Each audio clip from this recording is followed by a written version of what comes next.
Serta salam kepada junjungan kita ya Rasulullah Shallallahu Alaihi Wasallam.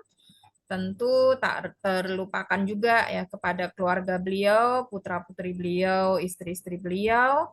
Demikian juga sahabat-sahabat beliau yang sangat luar biasa ya, solidnya mereka, sangat luar biasa totalitas mereka dalam mendukung dakwah beliau, sehingga kita sebagai umat beliau yang sebenarnya cukup jauh ya rentang waktu saat ini dengan di masa Rasulullah Shallallahu Alaihi Wasallam, akan tetapi alhamdulillahilladzi bi ni'matihi tatimmus sholihat, kita masih bisa mengenal ya ajaran beliau dan bahkan kita bisa mengikutinya. Mudah-mudahan kita bisa istiqomah dengan ini semua sehingga kita nanti layak ya untuk sesurga dengan beliau fi yaumil akhir. Allahumma amin ya rabbal alamin. Baik, ibu-ibu sekalian, kemarin di bagian pertama kita sudah membahas beberapa hal tentang haid ya, cirinya, terus kemudian bagaimana menentukan haid atau bukannya, terus ketika darah keluar bukan pada masa biasanya, lalu bagaimana menentukan masa suci, bagaimana kita membersihkan darah najis yang mengenai pakaian kita, dan juga bagaimana kita bersuci ya setelah selesai kita haid ya, karena dari ayat yang sudah dibacakan tadi yaitu surat Al-Baqarah ayat 222 itu yang ingin dijelaskan oleh Allah tentang haid ini adalah darahnya itu ya, seperti apa ciri-cirinya, kemudian juga masa keluarnya darah dan juga tempat keluarnya darah yang kaitannya dengan hukum-hukum aktivitas kita sehari-hari tentunya ya. Sehingga di part 2 ini kita akan kaji bersama ya hukum-hukum terkait dengan haid gitu ya. Ada hal-hal yang dilarang, ada juga hal-hal yang masih diperbolehkan selama kita haid ya. Ini semua disampaikan oleh Allah Subhanahu wa taala, kemudian dijelaskan juga oleh Rasulullah Shallallahu alaihi wasallam sebagai panduan di mana di sebelum ya Islam itu datang ya, ada perbedaan perlakuan terhadap wanita-wanita yang sedang haid ya. Ada yang terlalu ekstrim dengan menganggap mereka itu sebagai wabah, sebagai penyakit, sehingga mereka tidak mau berinteraksi dengan wanita selama masa haidnya tersebut. Tapi ada juga yang tidak ada beda ya apa aktivitas yang dilakukan bersama pasangan mereka ketika haid ya. Adapun Islam ada beberapa larangan dan ada beberapa yang masih diperbolehkan. Apa saja larangan wanita yang sedang haid ya?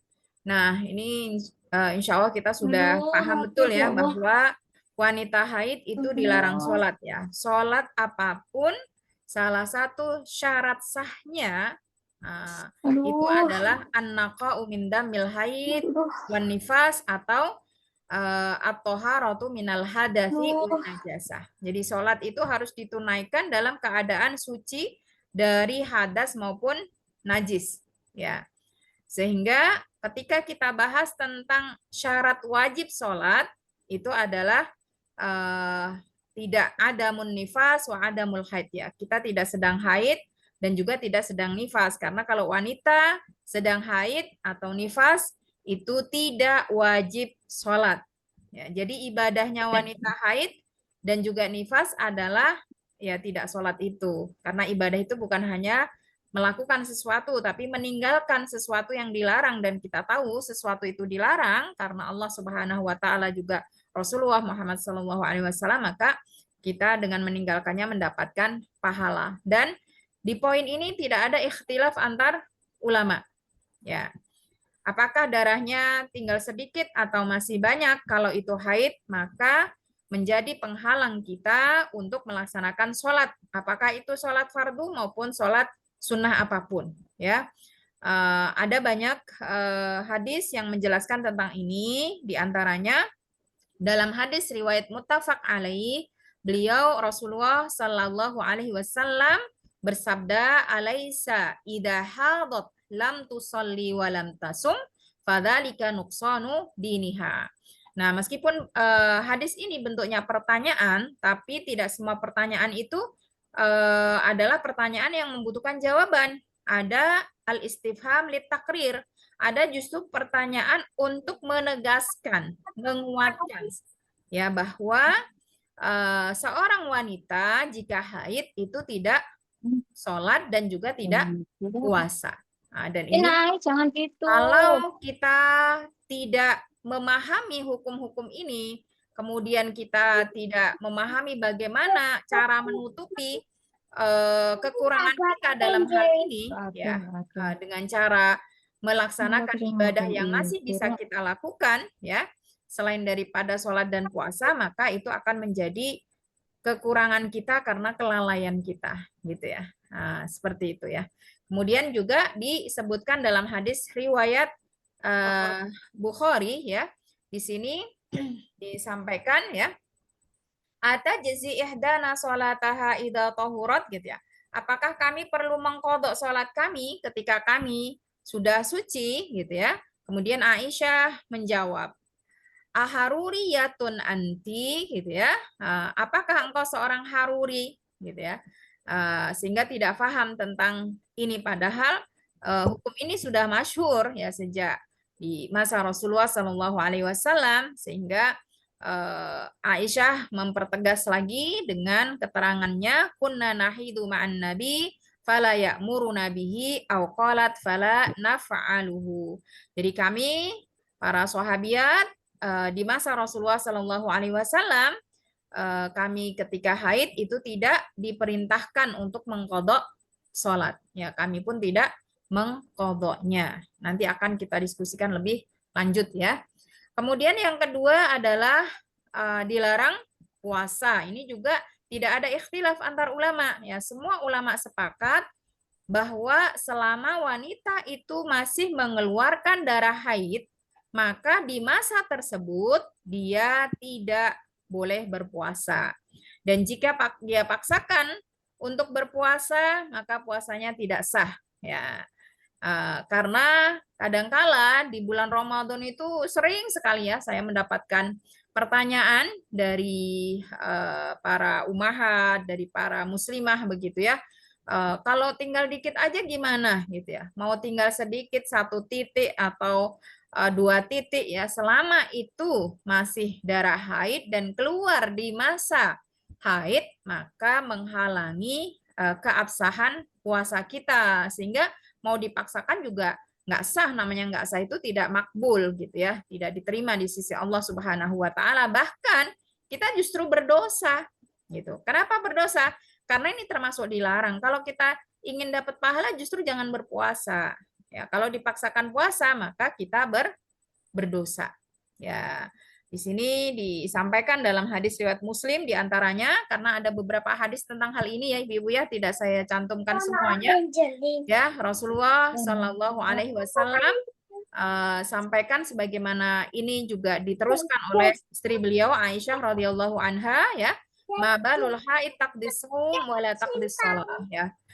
Ketika seorang wanita itu sedang haid, maka dia wajib mengkodok puasanya dan tidak wajib mengkodok sholatnya, gitu ya. Nah ini diteruskan juga kan yusibuna dzalika fa nu'maru biqada'is shaum fala nu'maru biqada'is shalah, sebagaimana juga semakna dengan hadis yang kita sampaikan di depan. Gitu. Mohon izin Ustazah, menyalah sedikit untuk bagi ibu-ibu nggih, supaya kita semua bisa fokus, harap mic-nya di off-kan dulu nggih selain Ustazah. Matur nuwun. Ya. Yang host cuman saya, Bu ya. Mungkin host yang lain bisa membantu kalau ada ini untuk meng-mute peserta mungkin. Ya, baik, alhamdulillah. Kita lanjutkan ya, Ibu-ibu ya. Jadi mau haid itu datang 2 menit sebelum buka puasa, tetap puasa hari itu tidak sah dan wajib diqadha gitu ya. Tapi kalau haid itu berhenti tengah hari gitu ya, kita diharapkan untuk tetap berpuasa ya, tapi tidak dihitung puasa itu sebagai puasa yang 1 hari penuh ya. Ini berdasarkan pada satu kaidah ya, ma la yudrok kulluh la yutrok julluh gitu ya. Sesuatu yang tidak bisa kita tunaikan dengan sempurna, maka ketika masih bisa kita tunaikan meski sebagian saja, itu masih tetap direkomendasikan untuk bisa kita melaksanakannya. Akan tetapi tidak dihitung sebagai puasa 1 hari penuh gitu ya. Jadi ketika kita selesai haid itu di siang hari, maka niatlah untuk berpuasa dari saat itu ya, meskipun tidak dihitung dari menjadi 1 hari. Seperti juga kalau kita niat puasa di waktu fajar ya, kemudian kita batal ya 3 menit sebelum buka, ya puasa hari itu tidak dihitung ya. Meskipun ada juga yang mengatakan tidak direkomendasikan untuk berpuasa karena niat puasa itu harus dimulai dari waktu fajar, wallahu a'lam bishawab gitu ya. Karena memang kalau mengkaji fikih itu pasti ada ikhtilaf ya. Nah, tentang puasa dan juga sholat, ini tadi hadisnya sudah jelas ya. Kalau puasa itu wajib diqodho, kalau sholat tidak wajib diqodho. Hanya saja ada kasusnya gitu ya, ada kasusnya karena kita sebagai wanita itu tidak wajib sholat berjamaah di masjid ya. Kadang-kadang misalnya 11:30 sudah adzan, kita masih menyelesaikan cuci piring gitu ya, baru kita mau sholat atau merencanakan sholat itu 10 menit kemudian, 10 menit setelah adzan. Qadarullah pas kita mau sholat tersebut haidnya keluar.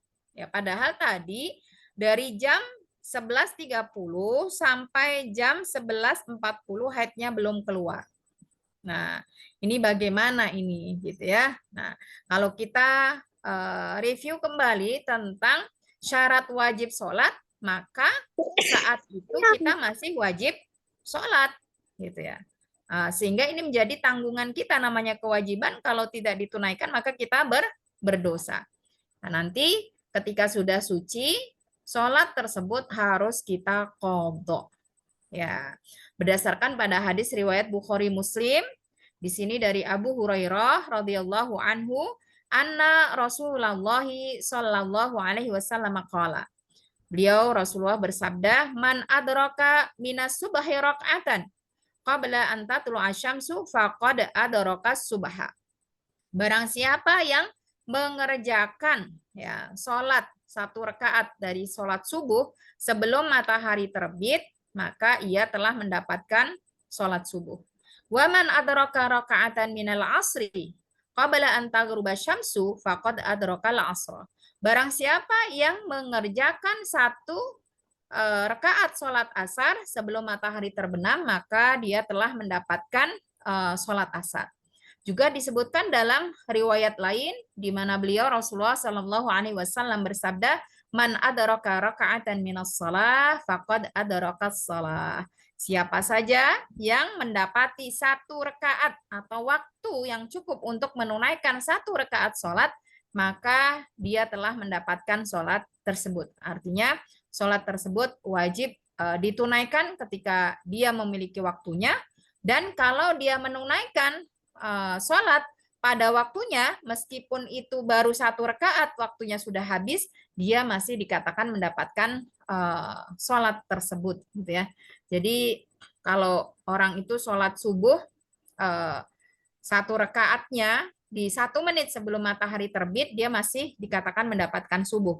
Tapi kalau di 1 rakaat setengahnya saja dia tidak mendapati waktu subuh, maka dia tidak dikatakan mendapatkan sholat subuh, akan tetapi dia mengqodho sholat subuh.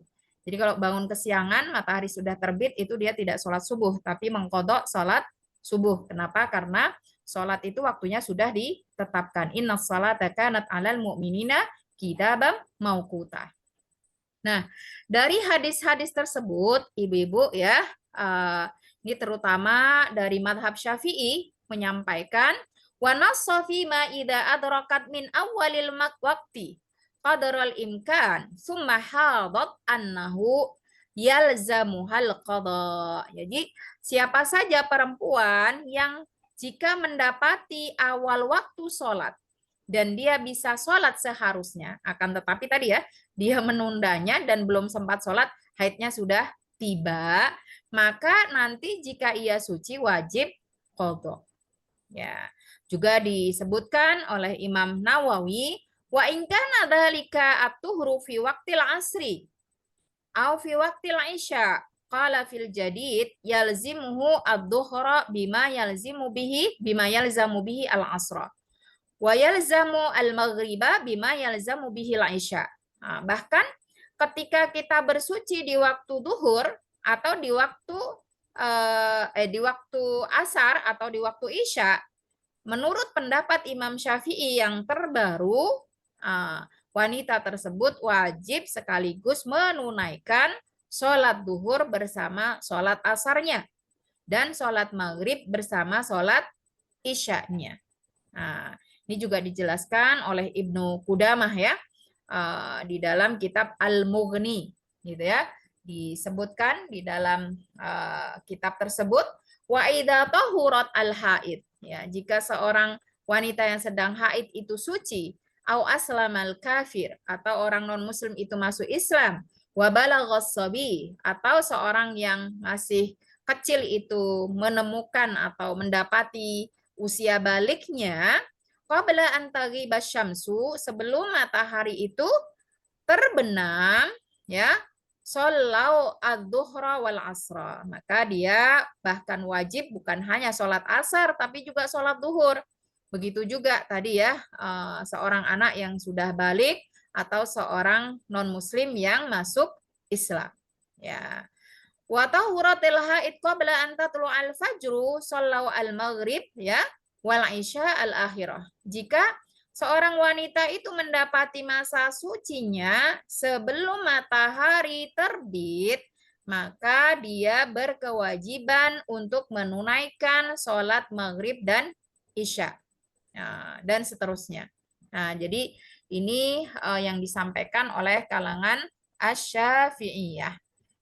Ini jadi kalau misalnya kita dapat haid ya 10 menit atau bahkan 5 menit setelah adzan zuhur, berarti nanti zuhur tadi kita kodok setelah suci. Kapan mengkodoknya? Ya, ketika begitu suci. Kalau sucinya pagi ya pagi itu, tidak harus di waktu duhur, ya. Karena mengkodok itu harus secepatnya ketika kita sudah memenuhi syarat-syaratnya tentunya ya, syarat sahnya ya, kita sudah bersuci gitu ya. Kalau misalnya darah itu berhenti ya, katakan adzan asar itu jam 3 ya ibu-ibu ya. Berhenti darah itu jam 2 atau jam 14 lebih 55 menit. Ya. Itu sudah berhenti darahnya. Tapi kita bersucinya di waktu asar, maka wajib bagi kita untuk menunaikan sholat duhur dan asar sekaligus. Ya.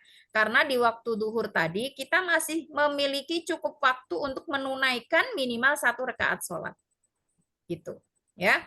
Kalau kita suci di waktu subuh, itu bahkan pendapat Ibnu Qudamah di sini, ya bisa jadi darah itu bisa jadi sudah berhenti sejak kita masih memiliki waktu isya, gitu ya, sudah berhenti, gitu, sehingga atau bahkan waktu maghrib, mungkin sore dicek gitu ya, tapi masih keluar sedikit gitu, ternyata setelah itu nggak keluar lagi sama sekali, sehingga kita direkomendasikan untuk menunaikan sholat maghrib, sholat isya secara dikodok. Kalau kita bersucinya sebelum subuh, berarti sholat subuh ditunaikan pada waktunya, sholat maghrib dan isyanya dikodok. Gitu ya. Kalau bersucinya jam 7, ya berarti 3 sholat itu dikodok. Yang wajib dikodok di sini adalah saat kita sudah kembali menjadi orang yang berkewajiban sholat. Kapan dikatakan kita kembali berkewajiban menunaikan sholat, yaitu ketika kita sudah tidak lagi haid. Ketika darah itu sudah tidak lagi keluar. Nah, kita wajib ya, kembali wajib sholat. Hanya saja syarat sahnya sholat kan kita harus bersuci dulu. Gitu ya. Nah, kalau kita tidak bersuci, maka sholatnya tidak sah.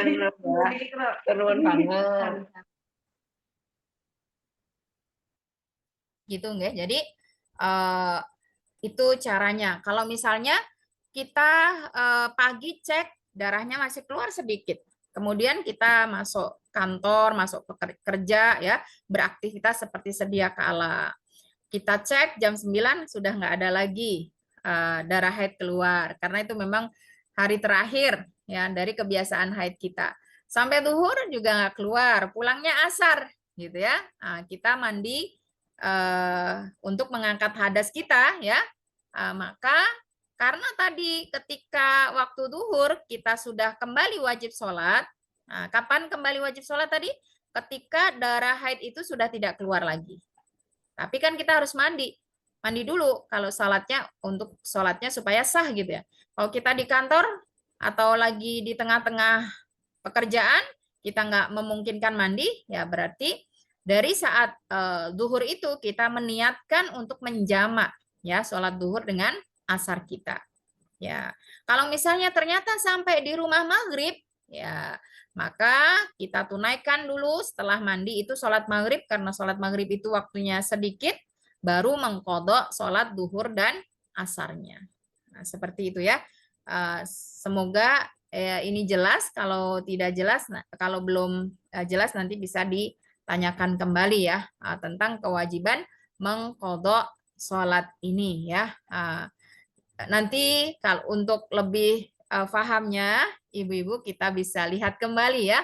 Apa sih syarat wajib sholat? Siapa yang wajib sholat itu? Ya, kalau kita sudah balik iya, Islam iya, kemudian sudah masuk waktu sholat dan kita sudah tidak lagi haid, tidak lagi nifas kan wajib, gitu ya. Sehingga kalau kita tidak tunaikan maka kita berdosa. Meskipun di dalam hadis tadi Aisyah radhiyallahu anha sangat jelas ya menyampaikan bahwa kami para sahabiat ketika haid di masa Rasulullah masih hidup kami diperintahkan untuk mengkodok puasa dan tidak untuk mengkodok sholat. Ya, itu adalah sholat yang kita tinggalkan ketika darah itu masih keluar. Sebab wanita yang masih mengeluarkan darah haid itu tidak wajib sholat. Ya, tapi jika darahnya sudah tidak lagi keluar, maka sholat menjadi sesuatu yang kembali wajib untuk dia tunaikan, gitu ya. Hanya saja syarat sahnya kan harus bersuci terlebih dahulu, gitu ya. Sehingga ketika dalam kasus-kasus seperti itu, ya secara otomatis tidak diperintahkan mengkodok saja kita sudah paham ya kalau itu sesuatu yang wajib untuk kita tunaikan. Kemudian yang ketiga, termasuk yang dilarang bagi wanita haid adalah berjima atau berhubungan intim. Ya, sebagaimana disebutkan dengan sangat jelas dalam surat Al-Baqarah yang tadi sudah dibacakan ya ayat 222, fa'tazilun nisaa fil mahid. Fa di sini adalah sababiyah ya. Oleh sebab itu, maka para suami diharapkan untuk menjauhkan diri dan di dalam menafsiri ayat ini para ulama sepakat bahwa yang dimaksud menjauhkan diri ini adalah berhubungan intim dengan wanita fil mahid. Ya, fil mahid itu bisa bermakna dua, ya, di tempat yang memancarkan darah haid dan sewaktu dia mendapati siklus atau masa haidnya. Ya. Dengan ini lebih gamblangnya lagi pernah juga ditanyakan oleh para sahabat Nabi, ya.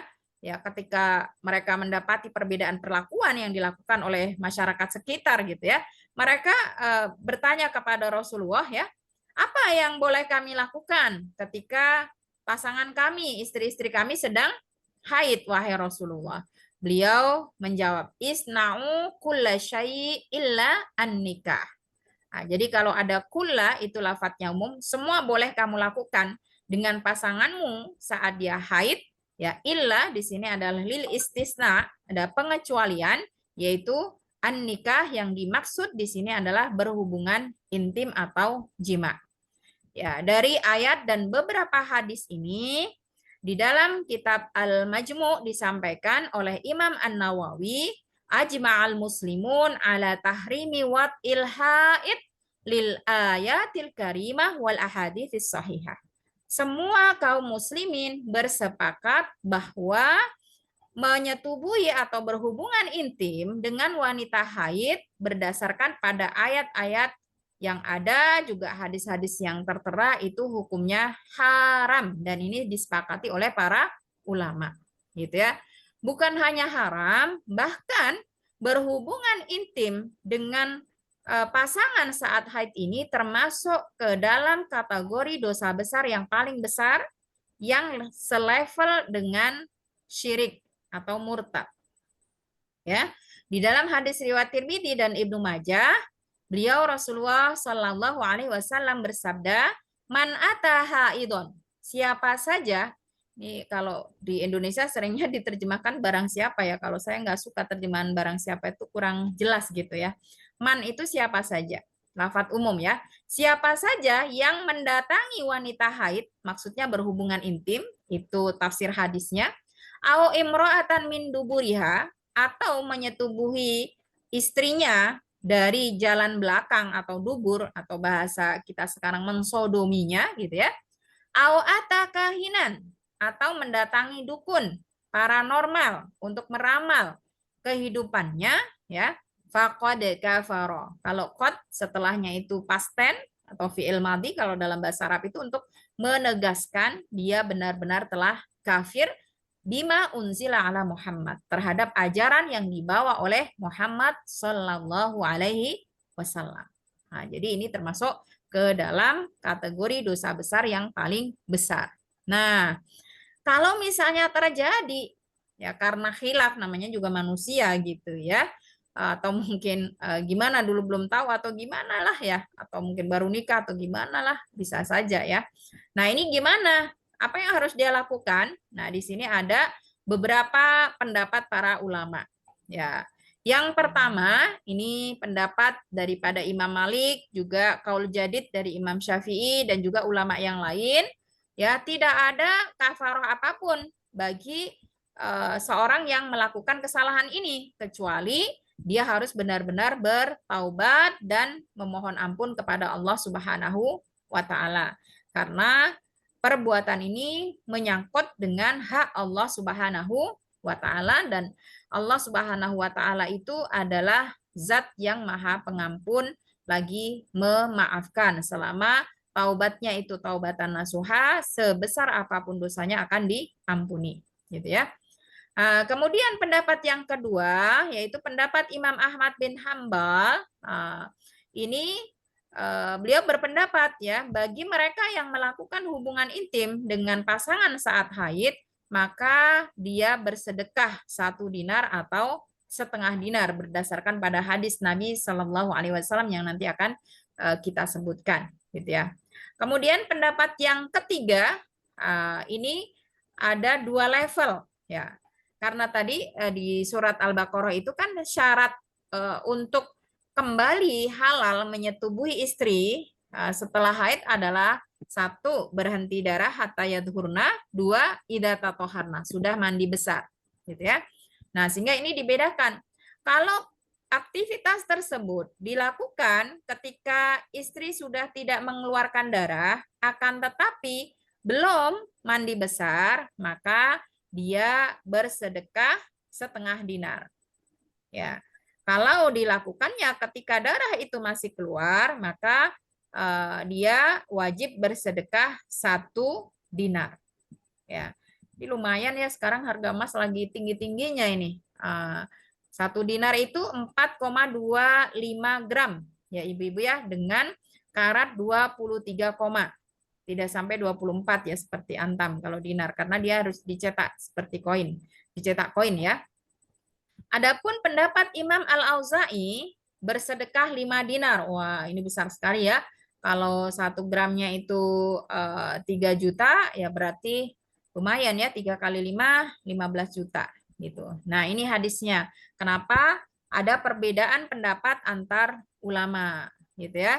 Karena memang ada hadis yang disampaikan oleh Rasulullah Shallallahu Alaihi Wasallam tentang filladiyati imro'atahu wahya haid ya, tentang hukum orang yang berhubungan intim dengan istrinya saat ia sedang haid. Beliau Rasulullah bersabda, ya tasaddaku bidinarin au nisfi dinar.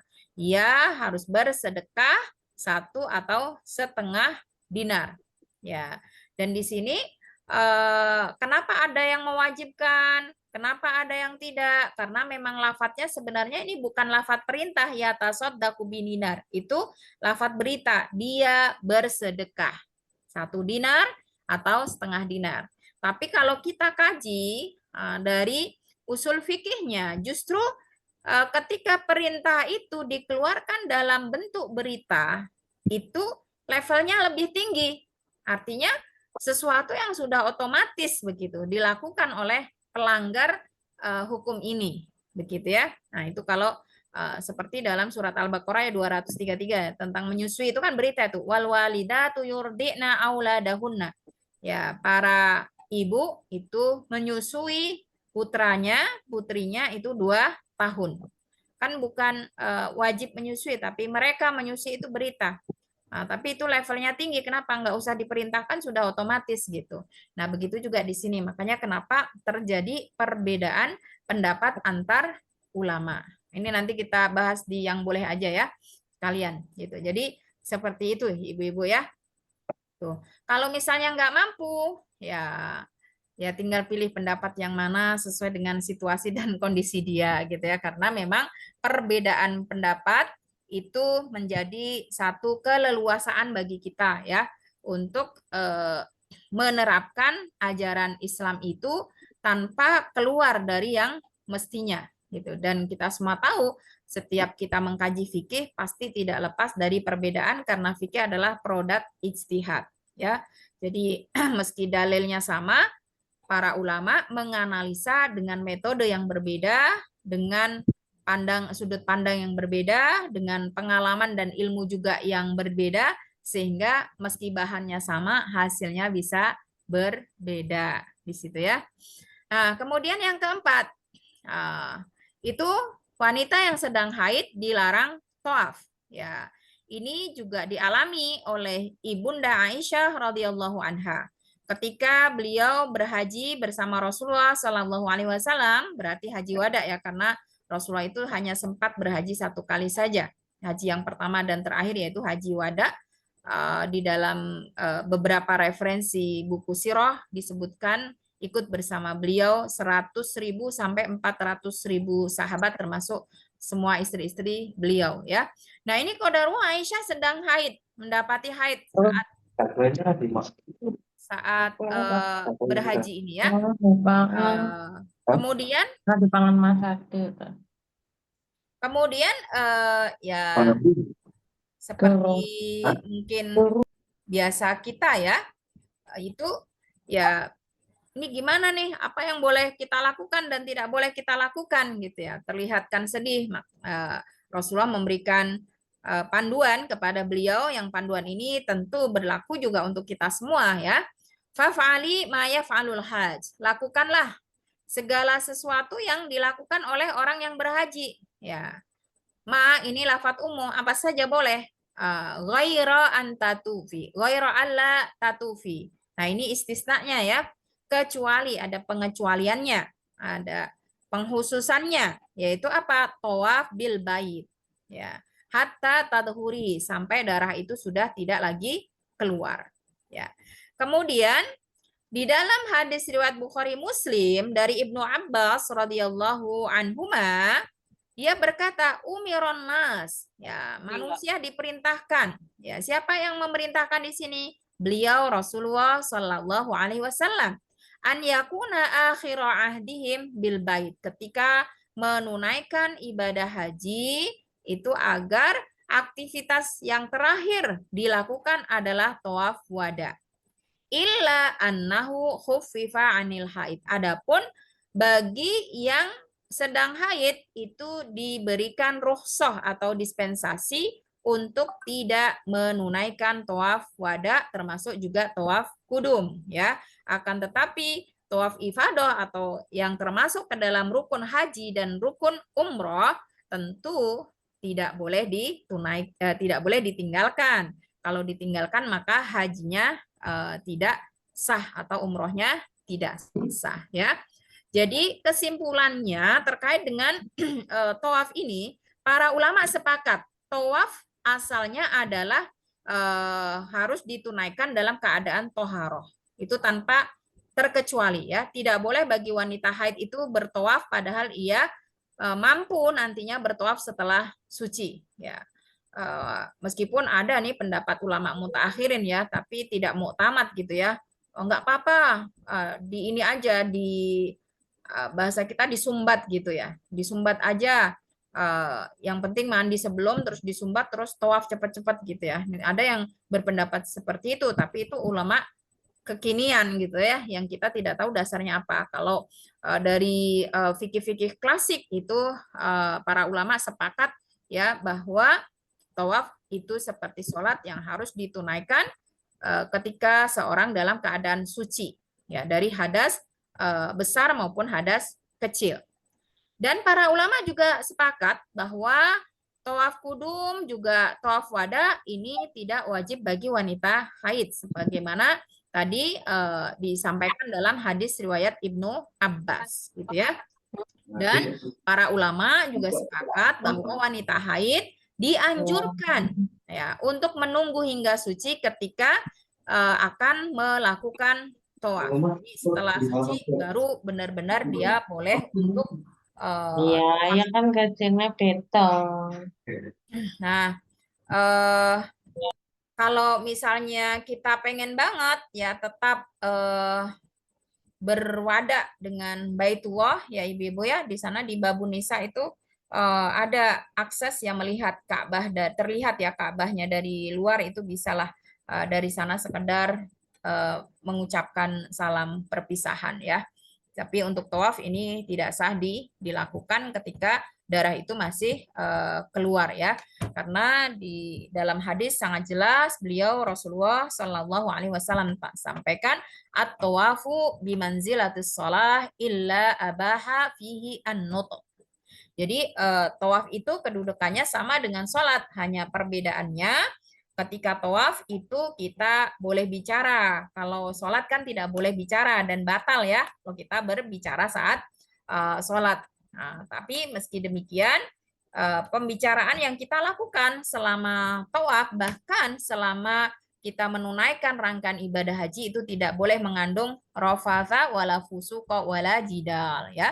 Pembicaraan yang mengandung maksiat ya dosa, nah itu tidak, atau berjidal ya, padu gitu ya, berselisih itu tidak diperkenankan. Kemudian yang kelima, termasuk yang disepakati oleh para ulama adalah terkait hukum haid ini ya, wanita yang sedang haid haram dijatuhi talak atau dicerai gitu ya.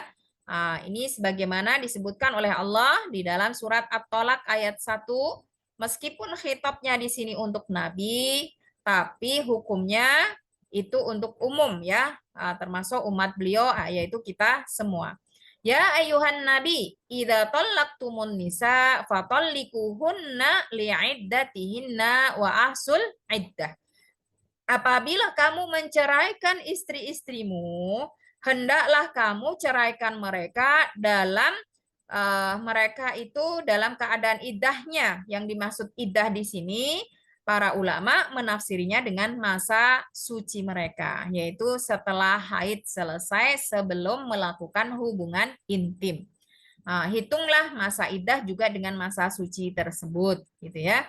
Nah, ini dikuatkan dengan hadis riwayat Bukhari Muslim, di mana kejadian ini terjadi pada Ibnu Umar, yaitu Abdullah bin Umar, ya. Jadi apa namanya, Abdullah bin Umar ini menjatuhkan talak kepada istrinya saat sedang haid. Ya, talaqa Ibnu Umar imra'atahu wa hiya haid. Ya, saat sedang haid. Fadzakara Umaru lin Nabi sallallahu alaihi wasallam. Karena ini terjadi, ya, Umar sebagai ayahnya itu mengkonsultasikan tentang hal ini kepada Nabi Shallallahu Alaihi Wasallam. Begitu. Ini juga memberikan pelajaran kepada kita bahwa orang tua juga harus tetap perhatian, ya, terhadap kondisi perkembangan rumah tangga putra putrinya, ya, care lah gitu ya. Nah, ini dilakukan oleh Umar, ya. Kemudian apa jawaban Rasulullah? Liurajiha, ya. Rasulullah perintahkan kepada Umar agar beliau menyampaikan kepada putranya untuk rujuk, ya, untuk menarik perkataannya tersebut.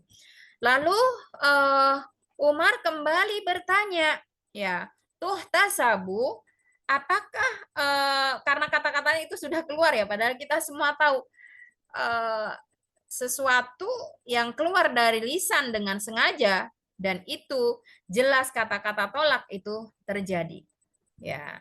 Maka Umar juga ingin meyakinkan kembali apakah yang dilakukan oleh putranya tersebut dianggap sah secara hukum. Kemudian Rasulullah menjawab, "Fama, kalau tidak teranggap lalu apa?" Karena kata-katanya jelas menjatuhkan talak atau cerai, gitu ya. Nah, ini juga disebutkan dalam riwayat Bukhari Muslim yang maknanya hampir sama, ya, dengan hadis yang tadi kita bahas, ya, ibu-ibu, ya. Jadi dari beberapa riwayat tadi, meskipun aktornya atau, ya, kejadiannya terjadi pada satu orang, yaitu Ibnu Umar, Abdullah bin Umar, gitu ya. Nah, ini para ulama, ya, memberikan keterangan tentang status talak yang dilakukan oleh suami saat istrinya sedang haid. Ya, ada yang berpendapat tidak sah dan termasuk talak bid'i. Bid'i itu mengada-ada, gitu ya. Kan talak itu kalau ditinjau dari kasusnya itu ada sunni, ada bid'i. Kalau sesuai dengan syarat-syaratnya, gitu ya, itu sesuai sunni, gitu ya. Kalau tidak sesuai berarti bid'i, itu mengada-ada. Ya, sesuatu yang diada-adakan itu makanya bid'ah, gitu ya. Kemudian pendapat yang lebih kuat adalah tetap dihukumi sah, ya. Akan tetapi wajib bagi suaminya untuk rujuk, ya. Karena dia melakukan perbuatan dosa.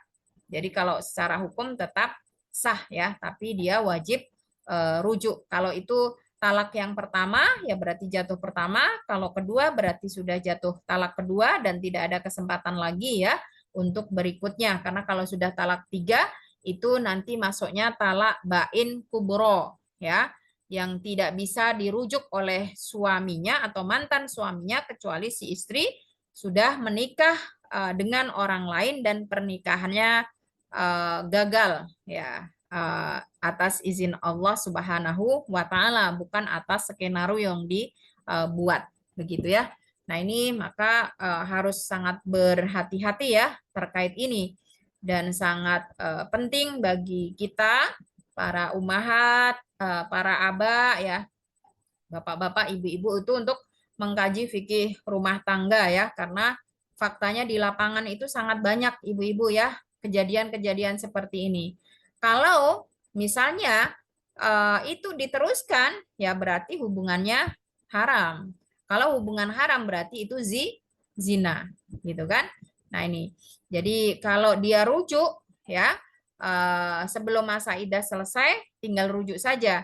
Tapi kalau sudah lewat masa iddah maka rujuknya harus dengan akad nikah yang baru karena talak tersebut termasuk ke dalam kategori talak bain sughra, ya. Yang dia bisa rujuk akan tetapi harus dengan akad ulang, ya. Kalau yang kubro sudah tidak bisa lagi, gitu ya. Nah, itu.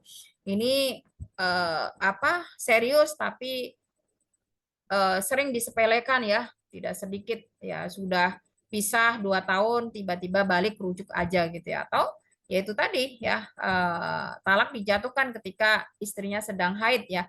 Nah, ini sebenarnya untuk perlindungan betul nih terhadap para wanita ya, di mana kita semua tahu saat kita haid itu kondisi emosional kita itu tidak stabil ya, baperan, sensi gitu ya. Bahkan ada beberapa statement dari lawan jenis kita gitu ya, yang bikin konten wanita itu sehatnya hanya sepekan dalam sebulan gitu. Seminggu sebelum haid dia sudah mulai sensitif gitu ya. Seminggu setelah haid dia masih adaptasi ya, sensi juga gitu ya. Nah, ini subhanallah ya, ini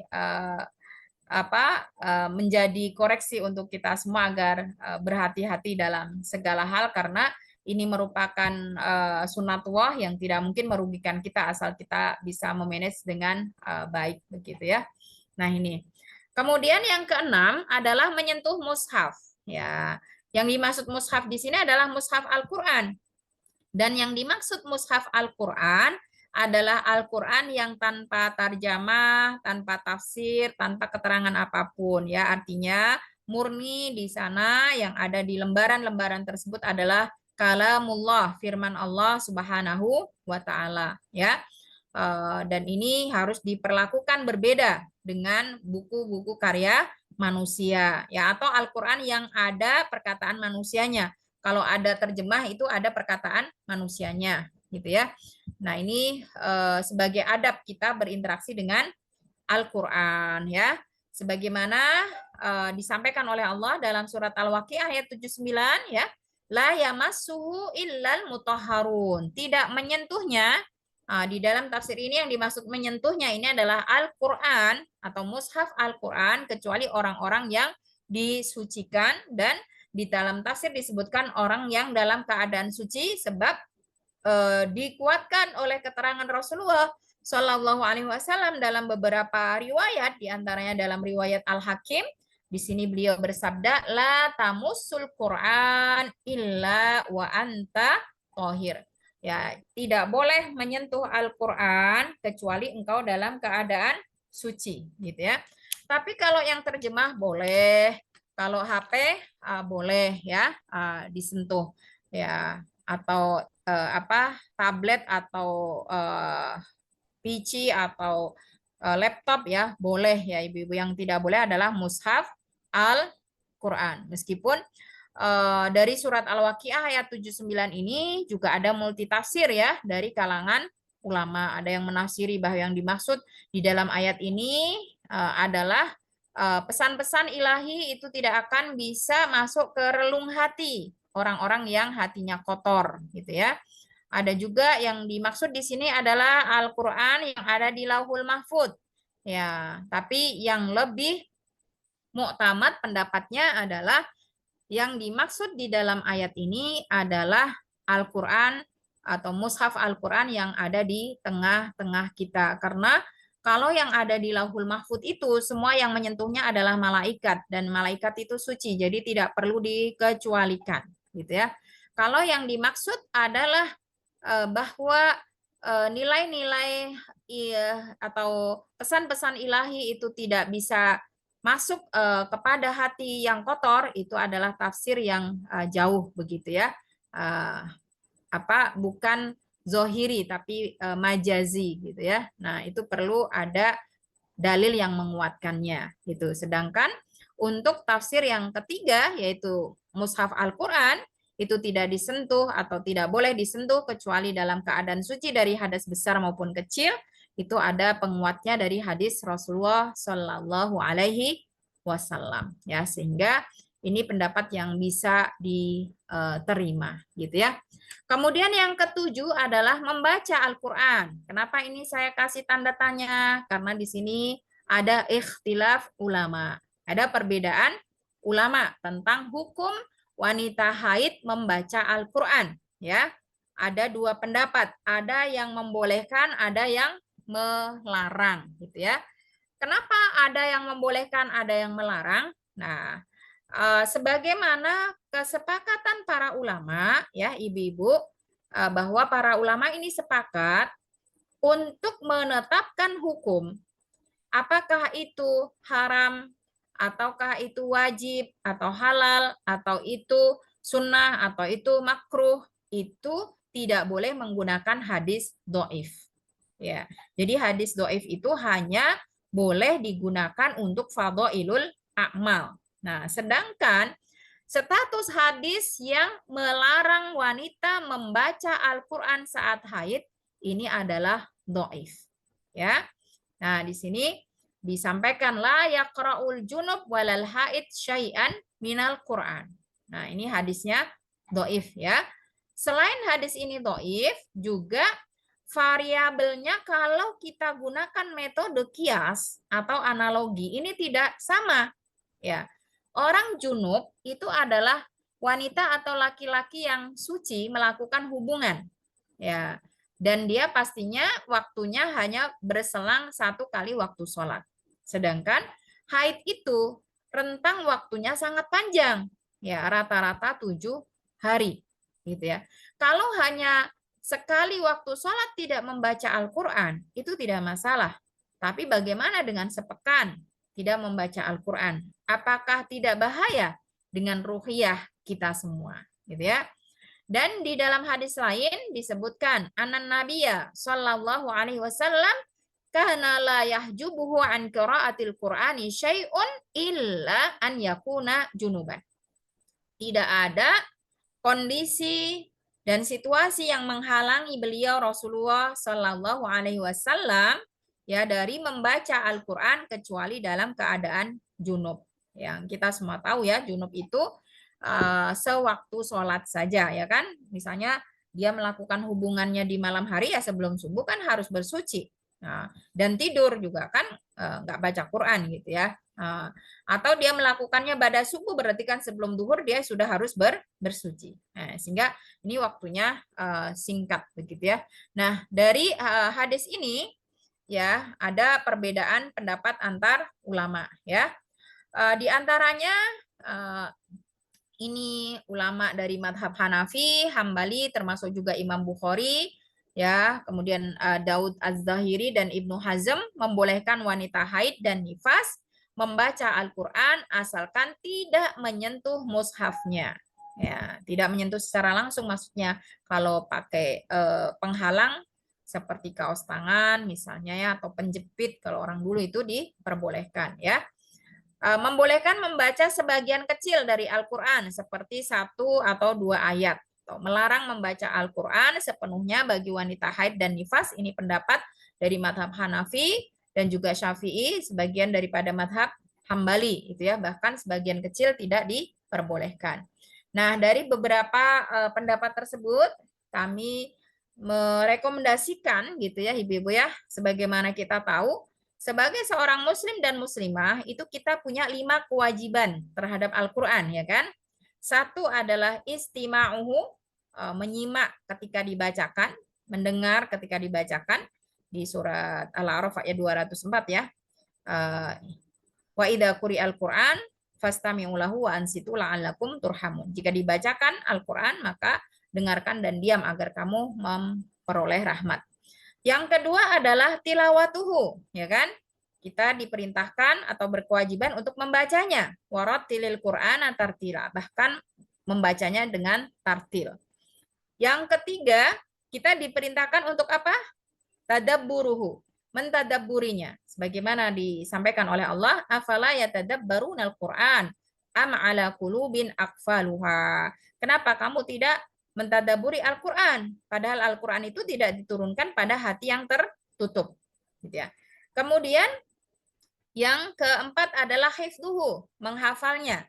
Ya, itu sudah otomatis karena kita ketika sholat itu disunahkan untuk membaca surat ya setelah Al-Fatihah, bahkan membaca Al-Fatihah itu menurut Syafi'i itu termasuk rukun daripada sholat ya, dan Fatihah itu termasuk Al-Quran ya, maka kita wajib menghafalnya. Dan yang kelima adalah mengamalkannya. Nah, dari 5 kewajiban ini sebenarnya kan yang menjadi perbedaan pendapat ulama hanya 1, tilawahnya saja. Ya, sehingga masih banyak cara bagi kita untuk al-intifa bil Quran. Bagaimana kita mengambil manfaat dengan berinteraksi dengan Al-Quran. Ya, di antaranya tadi ya, mengkaji dan mendalami isinya atau tadabbur. Ya, membaca Al-Quran tapi tanpa menyentuhnya. Maaf tipe ya, secara langsung. Itu karena yang menyentuh mushaf tadi kan dilarang ya.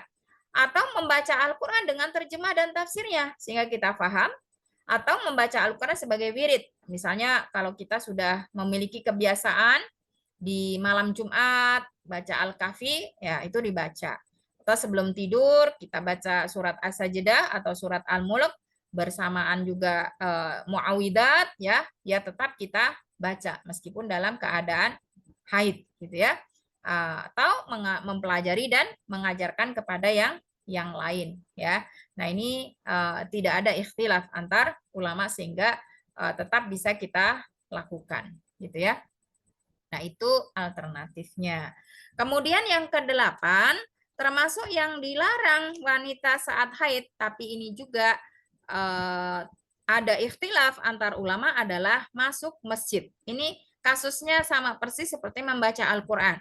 Ya, jadi ada hadisnya yang melarang, tapi hadisnya itu doif. Padahal tadi kita sudah sampaikan ya, semua ulama sepakat hadis doif tidak bisa digunakan untuk menetapkan hukum.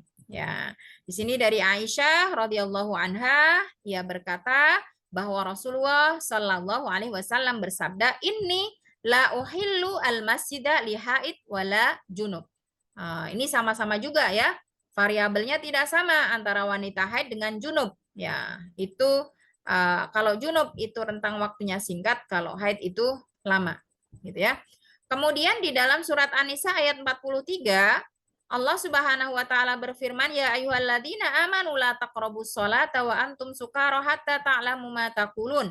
Jangan kamu sholat itu dalam keadaan mabuk ya, sampai kamu paham apa yang kamu baca dan ucapkan. Wala junuban illa abiri sabilin hatta taghtasilu.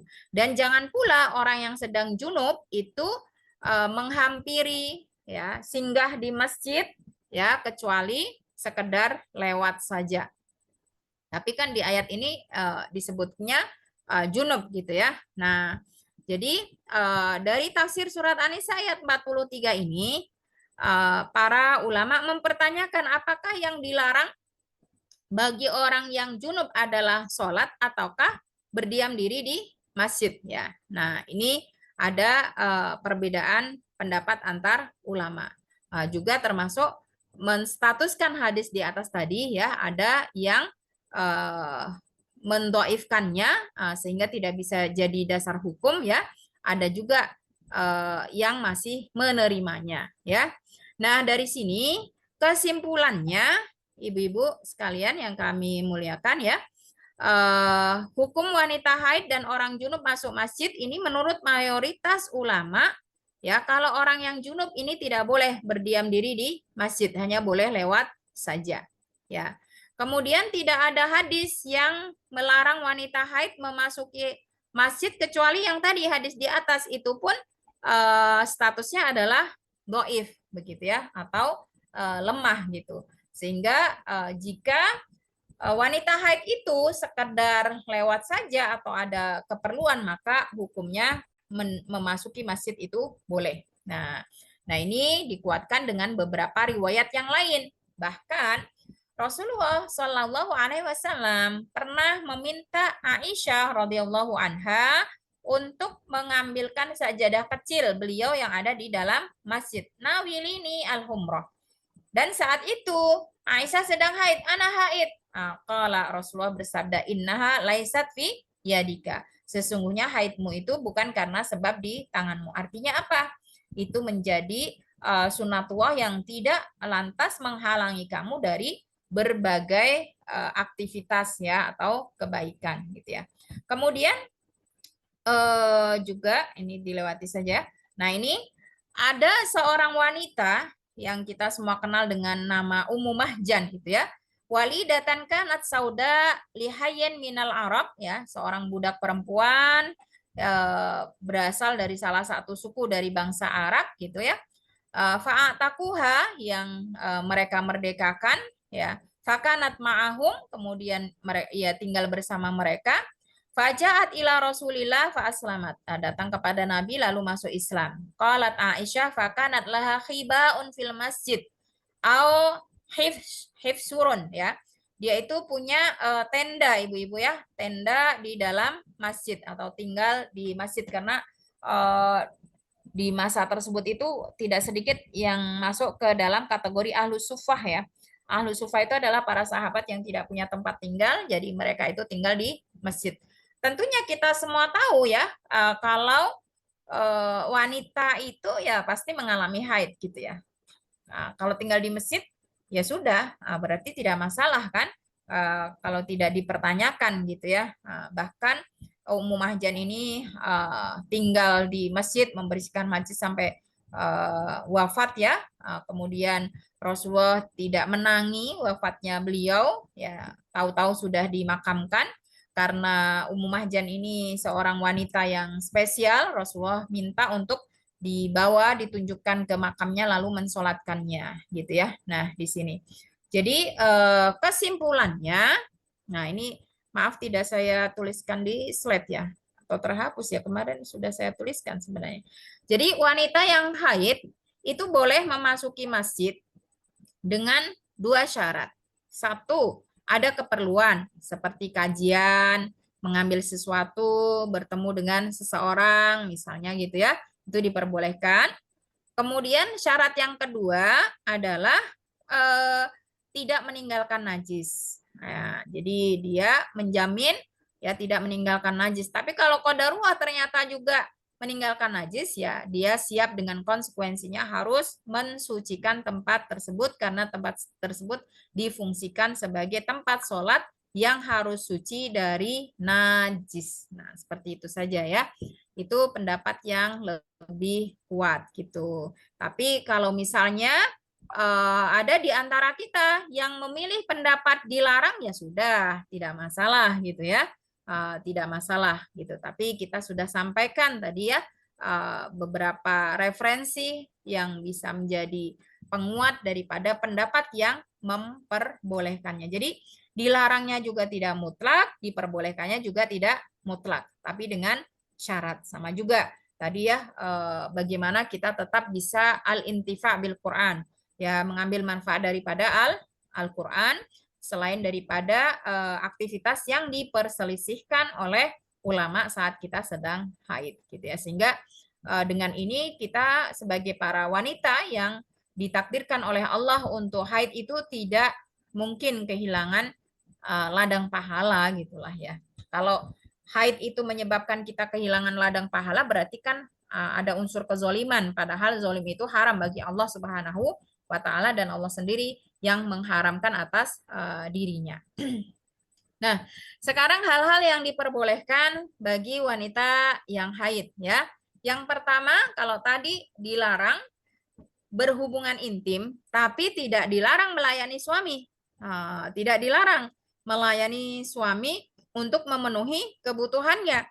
Dan ini bahkan dicontohkan dalam keluarga Nabi sendiri untuk menjaga ketahanan rumah tangga dan keharmonisan suami istri.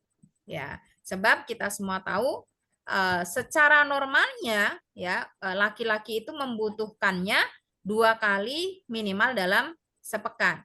Ya, padahal wanita haid itu rata-rata juga 1 pekan, gitu ya. Nah, ini kalau tidak terpenuhi, ya solusinya lebih berat gimana? Buka cabang, kita nggak rela juga ya. Nah, ini Islam sebenarnya solutif, sudah memberikan solusinya, gitu. Sebagaimana diriwayatkan dari Aisyah radhiyallahu anha, ia berkata, "Kana Rasulullah ya'muruni fa'attaziru fayubashiruni wa ana haid." Ya, Rasulullah pernah menyuruh kepadaku untuk mengenakan kain izar, sarung ya. Dan beliau berjumbu denganku saat aku sedang haid. Nah, itu ya. Jadi diperbolehkan gitu. Kemudian juga yang lebih umum lagi disampaikan kanat ihdana ida kanat haidon bahwa di antara istri-istri Nabi ketika sedang haid, fa'arada Rasulullah sallallahu alaihi wasallam an yubashiraha.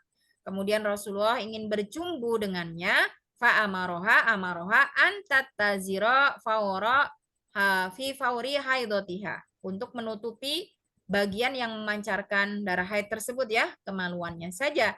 Tsumma yubashiruha, kemudian bercumbu dengannya. Nah, ini sangat jelas bahwa Islam betul-betul memiliki perhatian yang begitu besar tentang atau terkait dengan ketahanan rumah tangga.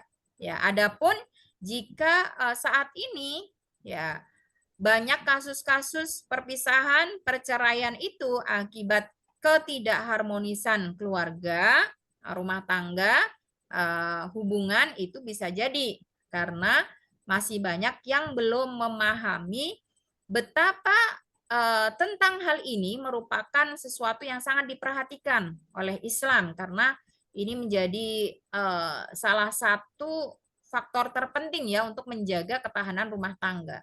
Gitu.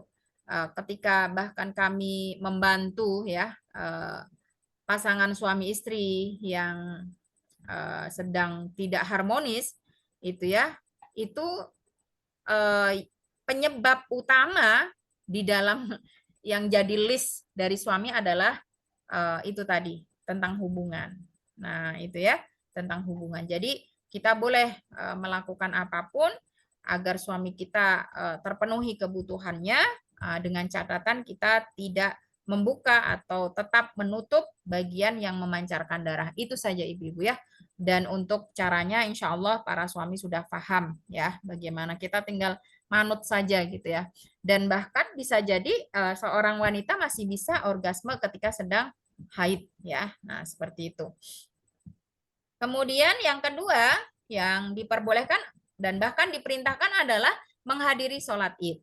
Ya, dalam hadis riwayat Bukhari Muslim disampaikan umirna an nakhruja fanukhrijal huyyadha wal awatiqa wa dawatil hudur fa ammal huyyadu fayashhadna jama'atal muslimin fada'watahum wa ya'tazilna musallahum. Kami ya diperintahkan, ya ini mohon maaf ya salah terjemahnya karena kopas ya, diperintahkan untuk keluar dan mengeluarkan para wanita yang sedang haid ya pada hari raya ini ya.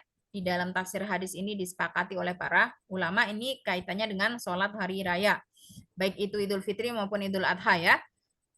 Mengeluarkan, mengajak keluar ya wanita-wanita yang sedang haid, para gadis, bahkan wanita-wanita yang dalam pingitan itu jangan di rumah ketika sholat haid, ikut menghadiri sholat haid, menyaksikan syiar Islam ya agar terlihat haibahnya di mata dunia gitu ya. Kemudian juga agar kita bisa menyimak dakwah-dakwah yang disampaikan oleh para khotib dalam khutbahnya. Kemudian dianjurkan bagi para haid itu untuk diberikan tempat khusus ya yang terpisah dengan jamaah yang wajib sholat, yang sedang sholat, agar tidak merusak aturan shaf di dalam sholat, yaitu di belakang lah gitu ya. Ini. Kemudian yang ketiga, yang kalau tadi dilarang untuk tawaf, maka semua manasik haji atau umroh boleh dilakukan oleh wanita yang sedang haid. Yang tidak boleh hanyalah tawaf saja. Gitu ya. Ini diperbolehkan. Muncul pertanyaan ya. Ini kita ambil dari kasus pertanyaan di lapangan ya Ibu-ibu ya. Kalau di buku fikih sih jarang disebutkan juga, kecuali yang kontemporer gitu ya. Wanita yang haid boleh enggak potong kuku dan potong rambut? Ya, larangannya tidak ada. Ketika larangannya tidak ada, maka hukum asalnya adalah boleh ya, diperbolehkan. Hanya saja saran kami ya, karena ini termasuk sunnah fitrah ya. Sunnah fitrah itu sebenarnya kita tidak diperintahkan saja kita sudah otomatis gitu ya, tapi dimasukkan ke sunat karena kita melakukannya dapat pahala, mengikuti daripada contoh dari Rasulullah Shallallahu Alaihi Wasallam. Kalau bisa ya ditunggu sampai suci, itu lebih afdol supaya kita tidak sengaja memotong bagian anggota tubuh kita ketika kita sedang berhadas gitu ya. Tapi hukumnya boleh gitu ya, boleh gitu ya, boleh tidak dilarang begitu. Yang jelas kalau dalam masalah potong memotong, bebersih gitu ya, rambut, kuku dan sebagainya itu Rasulullah memberikan batasan waktu arba'ina yauman ya, 40 hari gitu. Kemudian juga muncul pertanyaan, boleh enggak wanita yang sedang haid memandikan jenazah gitu ya. Nah, ini ada yang bertanya begitu ya. Ya, ini kembali kepada asbabun nuzul dari surat Al-Baqarah ayat 222 tadi gitu ya. Kita harus pahami betul bahwa yang najis itu darahnya. Jadi bukan perempuannya. Sehingga mengkotori kalau menyentuh sesuatu itu jadi najis gitu ya. Nah, itu tidak gitu ya. Nah, ini juga pernah ya salah seorang yang sedang junub itu dipanggil oleh Rasulullah, kalau nggak salah Abu Hurairah ya, saat itu sedang junub, belum mandi besar, dipanggil oleh Rasulullah, tapi dia nggak mau datang gitu. Nah, karena dia merasa kotor dirinya, gitu ya. Kemudian keluarlah hadis ini, subhanallah innal mu'min la yanjus, gitu ya. Maha suci Allah, seorang mukmin itu tidak mengotori, tidak menajisi, gitu ya. Tidak menajisi. Bahkan orang non muslim itu najisnya bukan tubuhnya, tapi keyakinannya. Kalau di dalam ayat disebutkan innal musyrikina najisun, sesungguhnya orang-orang musyrik itu najis, itu bukan tubuhnya ya, tapi keyakinannya. Sehingga dari situlah para ulama sepakat bahwa tubuh manusia itu suci, baik hidup maupun mati. Ya, baik itu dia sedang haid atau tidak. Jadi tubuhnya suci, tapi dia berhadas, keadaannya menghalangi dia untuk menunaikan ibadah yang disyaratkan untuk dalam keadaan suci gitu ya.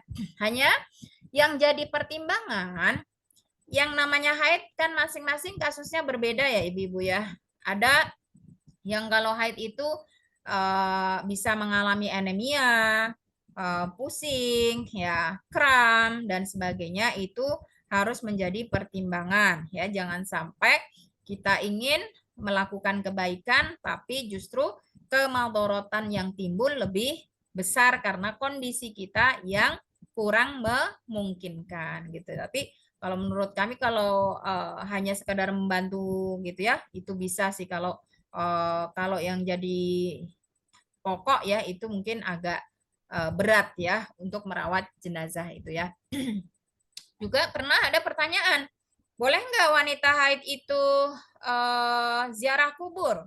Boleh juga gitu ya, masuk masjid saja tadi diperbolehkan, apalagi kubur. Kubur itu kan bukan masjid yang kalau kita berziarah harus dalam keadaan suci. Hanya saja juga yang harus menjadi pertimbangan adalah kondisi mental kita gitu ya. Karena kadang-kadang wanita yang sedang haid itu ruhiyahnya menurun ya, apalagi mungkin barangkali keluarga yang meninggal itu barusan gitu ya, dia terpukul, dia masih berduka dan sebagainya. Kalau terlalu kosong pikirannya, karena kita semua tahu kuburan itu adalah salah satu tempat yang tidak difungsikan untuk membaca Al-Quran ya, kita harus berhati-hati ketika kondisi ruhiyah kita menurun ya. Jangan sampai kebaikan yang kita niatkan itu berdampak kemadharatan yang jauh lebih besar gitu ya. Karena salah satu kaidah di dalam usul fikih itu darul mafasid muqaddamun ala jalbil manafi. Jadi menghindari kerusakan, kemadharatan itu harus dikedepankan daripada untuk memperoleh manfaat. Jadi itu kaidahnya gitu ya. Demikian ibu-ibu untuk part 2 dari pembahasan kita tentang darah haid. Kita cukupkan sampai di sini. Insya Allah masih ada satu bagian lagi yang akan kita sampaikan tentang nifas dan istihadah ya. Insya Allah kita lanjut di pertemuan berikutnya. Dan dari pemaparan yang tadi sudah kami sampaikan, jika masih ada hal-hal yang perlu diklarifikasi atau perlu dijelaskan kembali, monggo. Ya, waktu saya kembalikan kepada Bu Fitranti. Monggo Ibu. Jazakillah khair Ustazah, sangat mendetail sekali, sangat banyak ilmu yang saya pribadi dapatkan dan tentunya ibu-ibu sekalian yang menjadi audien di sini. Mungkin ada pertanyaan dari ibu-ibu? Ini sudah ada. Dari Ibu Laili Mufidah. Izin bertanya Ustazah, jika kita baru tahu terkait kodok sholat untuk yang telah lampau dan kita tidak ingat, apa kita tetap berkewajiban mengkodok untuk berjaga-jaga? Jazakillah. Baik, ya pertanyaannya Masya Allah dan ini sering ya ditanyakan oleh teman-teman ya. Kalau sudah lampau, nah ini kita ambil beberapa hadis terkait itu ya Ibu-ibu ya. Salah satu hadis yang bisa kita jadikan referensi untuk kasus ini adalah yang sudah familiar ya. Awaluma yuhasabu bihil mar'u yaumal qiyamah sholatuhu. Jadi sholat adalah yang akan diaudit pertama kali nanti di yaumil qiyamah ya. Nah di dalam hadis itu Allah Subhanahu wa taala perintahkan kepada para malaikat untuk memeriksa sholat wajib kita apakah genap atau tidak gitu ya. Kalau tidak genap, maka apakah dia punya cadangan sholat-sholat sunnah gitu ya sehingga bisa menyempurnakan sholat wajib tersebut. Jadi kita perlu menambahkan sholat-sholat sunnah karena selama ini kita yakin sholat kita belum lulus. Betul tidak? Belum lulus ya, sampai-sampai Ibnu Qayyim Al-Jauziyah itu membuat 5 level sholat gitu ya. Itu luar biasa kalau kita renungkan gitu ya. Belum lulus. Artinya apa? Allah perintahkan kita dalam sholat itu full mengingat Allah, tapi kita sering mengingat yang lain ya. Nah itu otomatis kita butuh cadangan, yaitu sholat sunnah. Termasuk kalau kita masih punya kekurangan dalam sholat wajib, itu kita genapi dengan sholat sunnah kita. Kemudian di dalam hadis lain, beliau Rasulullah Shallallahu Alaihi Wasallam bersabda, Innallaha tajawazali ummati, ya, al khata wan nisyana wa mastukrihu alaihi. Jadi Allah Subhanahu wa taala memaafkan dan mentoleransi dari umatku itu 3 kondisi. Yang pertama adalah khata, kesalahan karena ketidaktahuan. Yang kedua adalah anisyan, ya lupa. Yang keempat adalah dipaksa. Ya, yang perlu dicatat ibu-ibu, hadis ini hanya berlaku untuk hal-hal yang berkaitan dengan hak Allah Subhanahu wa taala. Itu dimaafkan oleh Allah, ya, seperti sholat, puasa, menutup aurat, zakat dan yang lain-lain ya. Nah, itu kalau ada kesalahan yang pernah kita lakukan atau kita lupa atau kita dalam keadaan dipaksa, ya asal kita menyadarinya dan memohon ampun kepada Allah, itu semua dimaafkan. Jadi karena sudah lampau tidak perlu diqodok. Nah, untuk itu kita perlu banyak cadangan sholat sunnah ya. Nah, tapi kalau masih kemarin atau minggu kemarin masih bisa kita lakukan, ya dilakukan. Kalau sudah lupa ya sudah gitu ya. Kenapa?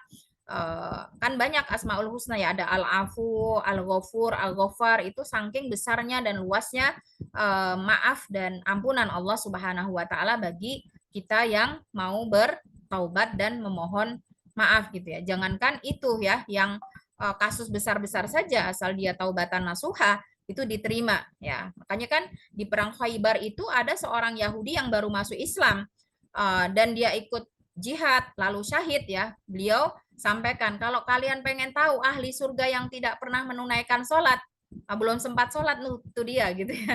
Gitu. Jadi belum sempat sholat saja itu dia masuk surga gitu ya. Karena dia husnul khotimah, sesungguhnya dia sekarang bersama atau didampingi 2 bidadari gitu ya. Masya Allah. Nah seperti itu. Tapi yang harus dicatat tadi, yang 3 hal tadi ya, 3 kondisi itu khusus yang hak-hak Allah Subhanahu wa taala.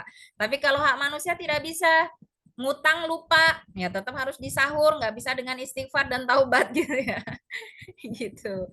Itu ya Ibu ya. Allahu a'lam bishawab. Kalau hutangnya kalau lupanya hutang puasa masih harus disahur ya ibu-ibu ya. Gitu karena masih bisa dilakukan gitu. Wallahu a'lam. Ada lagi? Oke. Untuk Ibu Laili Mufidah, apakah sudah cukup atau mau bertanya Sudah lagi? jelas. Oke. Aturun Ustazah, nggih. Sami-sami. Oke. Jazakillah khair. Kemudian apakah ada yang bertanya lagi Ibu-ibu? Tanya, Bu. Boleh? Monggo. Monggo. Nggih, mohon maaf close cam ya. Enggak Tidak apa-apa open Bu. cam. Nggih, saya tidak tahu ternyata ini ada part-partnya ya fikihnya. Ini part kedua ya? J. Iya Ibu. Nggih. Saya Untuk part ketinggalan di ke-1, part 1. ada recordingnya. Ibu bisa Oh membuka iya. Salimah. Iya. Maaf kalau ini nanti di luar topik part 2 ya, mumpung ketemu. J. Ini ada kasus banyak yang dialami oleh ibu-ibu, beberapa ibu-ibu yang dia mengalami masa yang atau bisa dikatakan itu haid plus istihadah atau bagaimana. Karena haidnya itu bisa sampai 2 bulan, 3 bulan begitu ya. Nah itu kapan dia disebut darah haid, kapan disebut istihadah. Misalnya ada kasus seperti ini, dia haidnya 1 bulan. Habis itu 2 hari atau 3 hari berhenti, atau sehari berhenti, besoknya lagi keluar lagi darah. Nah ini darah yang keluar besoknya ini masih kategori istihadah atau sudah disebut darah haid. Begitu Ustazah. Sepertinya itu dulu. Matur nuwun enggak. Semoga ini tidak masuk ke part 3 ya. Itu masuk bab 3, Bu. Oke. Ya. Matur Ya, tapi nuwun. part pertama kemarin sudah kita spill juga ya. Jadi Ya. insya Allah pembahasan lebih detail tentang istihadah di pertemuan ketiga besok ya. Tapi kemarin kita sudah kasih rumus ya.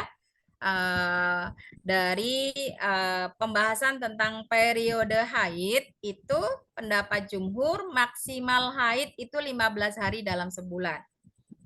Minimal suci itu adalah 15 hari.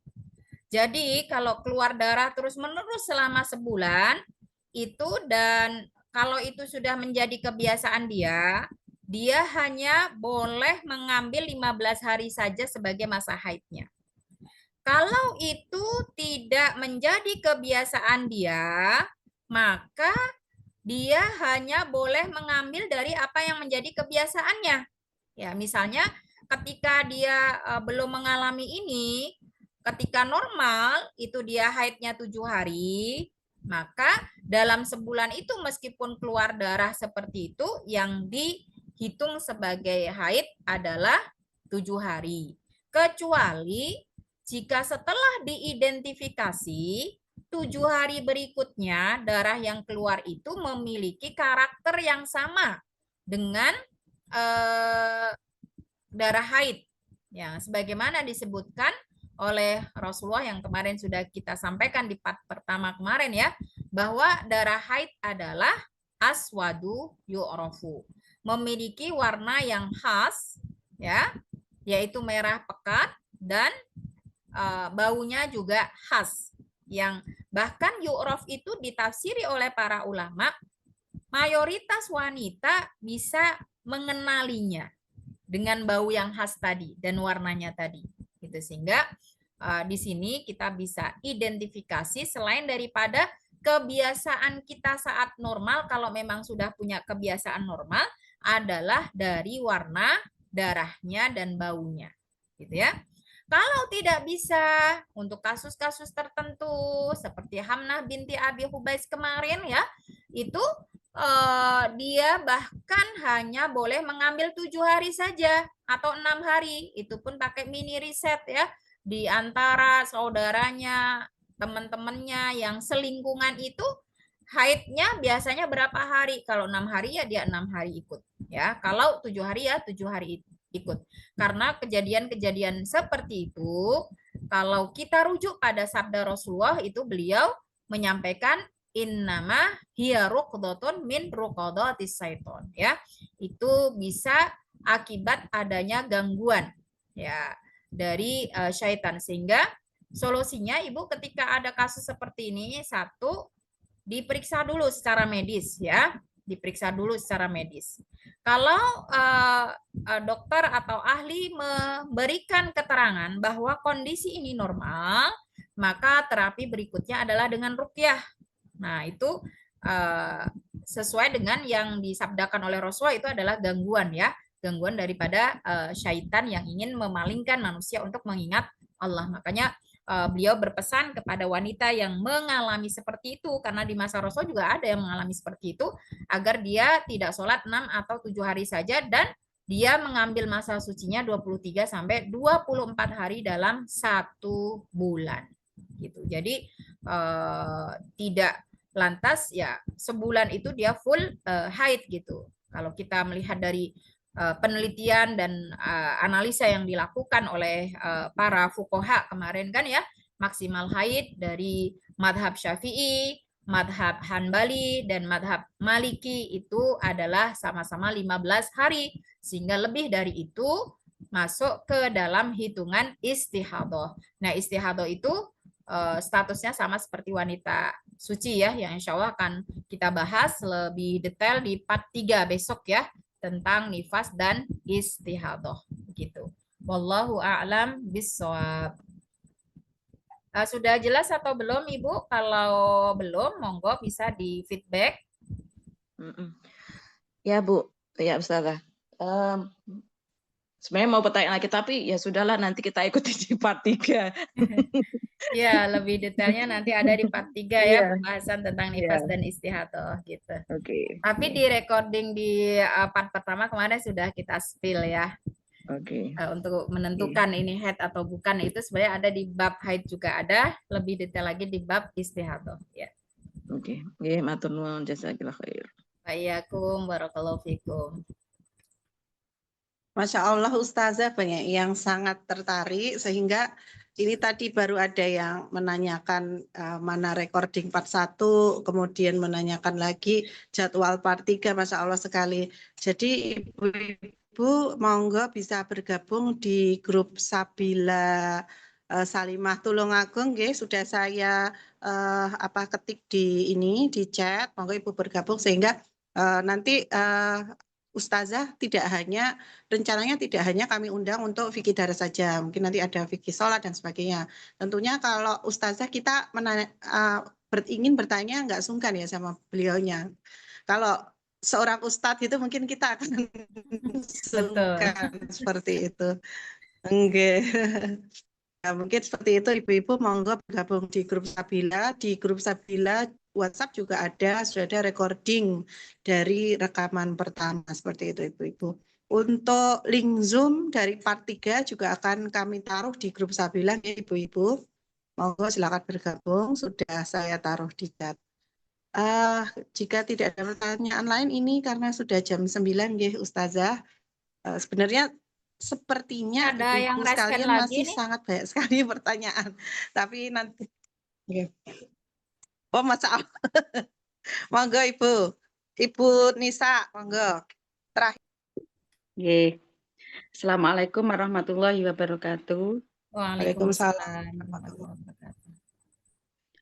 Ini Ibu, kalau orang haid itu kan ini yang maksudnya tadi beberapa hal yang diperbolehkan, salah satunya yaitu membaca Al-Quran dengan tafsir. Maksudnya itu ya, kita membaca Al-Quran tapi Al-Qurannya yang ada tafsirnya gitu. Dibaca sekaligus tafsirnya Ibu. Oh gitu. Ya. Jadi bukan Quran tafsir, kemudian kita enggak baca tafsirnya, hanya Al-Qur'annya saja gitu. Itu kira-kira. Ya, kalau Al-Qur'an dengan tafsirnya boleh disentuh ya, meskipun kita sedang hadas. Nah, untuk membacanya agar kita keluar dari yang diperselisihkan ulama, kita baca sekaligus dengan tafsirnya atau terjemahnya, gitu ya. Itu untuk keluar dari yang diperselisihkan antar ulama. Gitu Ibu ya. Ya. Terima kasih banyak, Barokallah. Kami Ibu, Barakallahu fikum. Amin. Iya. Sudah jam hampir 9:30 nggih, Ibu-ibu sepertinya sebetulnya masih semangat sekali, tapi karena waktu nggih kita harus mengakhiri. Sampai berjumpa di part ketiga nggih Ibu-ibu. Sekali lagi bila Ibu-ibu ingin mengetahui recording, kemudian mengetahui link Zoom, saya sudah menaruh grup chat WhatsApp, link alamat WhatsApp grup Sabila Tulungagung di chat, monggo bergabung bersama kami. Ngaten nggih, jazakillah khair Ustazah, jazakumullah khair Ibu-ibu. Saya tutup dengan hamdalah, istighfar dan doa. Alhamdulillahirrahmanirrahim. Astagfirullahaladzim. Subhanakallahumma wa bihamdika asyhadu an la ilaha illa anta astaghfiruka wa atubu ilaik. Assalamualaikum warahmatullahi wabarakatuh, Ibu-ibu. Waalaikumsalam warahmatullahi wabarakatuh. Jazakallah khair Ustazah. Sami Ibu wa iyyakum. Nggih. Monggo Ngapun. selamat Bismillah Ibu beristirahat. Nggih, Ibu-ibu. moderator. Ini Nggih. saya hostnya, saya tutup ya Bu ya. Nggih, langsung mawon Oh, Ustazah, nggih. matur nuwun. Nggih. Monggo.